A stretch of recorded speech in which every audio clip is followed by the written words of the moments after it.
মিডিয়ার সাংবাদিক ভাইরা আসসালামু আলাইকুম, বোনেরাও আছে, সবাইকে আসসালামু আলাইকুম।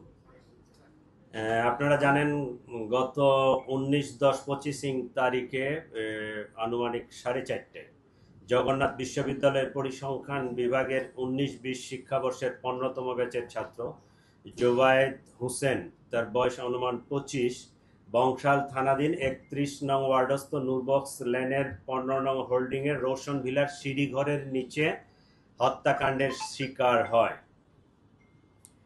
এই জোবায়েদ বার্জিস সাবনাম বর্ষা নামে 18 বছরের একটা মেয়েকে প্রাইভেট পড়াতেন। প্রাইভেট পড়াতে গিয়ে এই টিচারের সাথে এই ছাত্রীর একটা প্রেমের সম্পর্ক গড়ে ওঠে।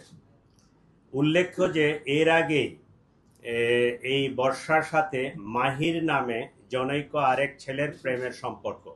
এটা মাহির এবং সেই বর্ষা দুজনে মেনে নিতে পারে নাই। বর্ষার পরিকল্পনা অনুযায়ী জোবায়েদকে হত্যা করার তারা সিদ্ধান্ত নেয়।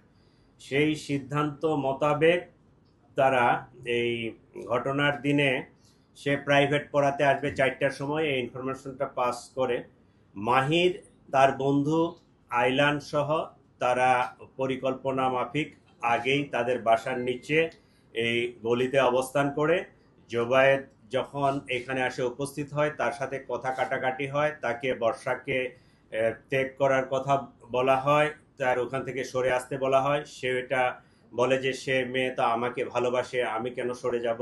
এই এক পর্যায়ে তর্কাতর্কির পর্যায়ে এই চাকু দিয়ে তার গলায় পোস্ট দিলে জোবায়েদ রক্তক্ষরণে, অতিরিক্ত রক্তক্ষরণে সেখানে মারা যায়। এই ঘটনায় আমরা মোহাম্মদ মাহির, বার্জিস সাবনাম বর্ষা মেয়েটা এবং মাহিরের যে বন্ধু ফারদিন আহমেদ আইলান, 3জনকেই আমরা গ্রেফতার করতে সক্ষম হয়েছি। ঘটনা এইটুকুই।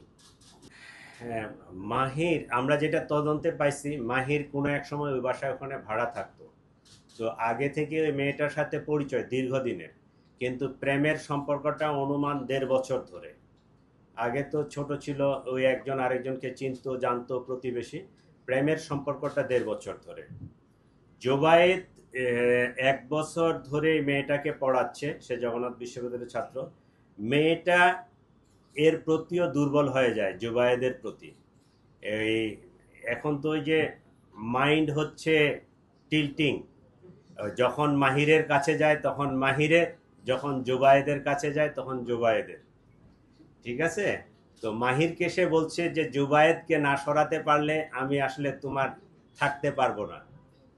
এই কথা থেকেই তারা জোবায়েদকে সরাই দেওয়ার পরিকল্পনা করে। আর পোস্টটা মারছে মাহির, তাই না? পোস্ট যেটা মারছে এটা মাহির, একটাই পোস্ট মারছে। এবং এই চাকুটা আইলান এবং মাহির দুইজনে মিলেই কিনছে, দুইজনেই ওখানে ছিল। সম্ভবত 2টা চাকু ছিল, দুইজনের কাছে 2টা চাকু ছিল। পরিকল্পনা ছিল যে আইলান, মাহিরের যে বন্ধু, সে পিছন থেকে পোস্ট মারবে, কিন্তু সে পোস্ট মারে নাই। ওই মাহিরেই নিজেই তার চাকুটা বাহির করে ওই সে গলা বাম সাইডে না ডান সাইডে, ডান সাইডে এই জায়গাটায় পোস্ট মারছে।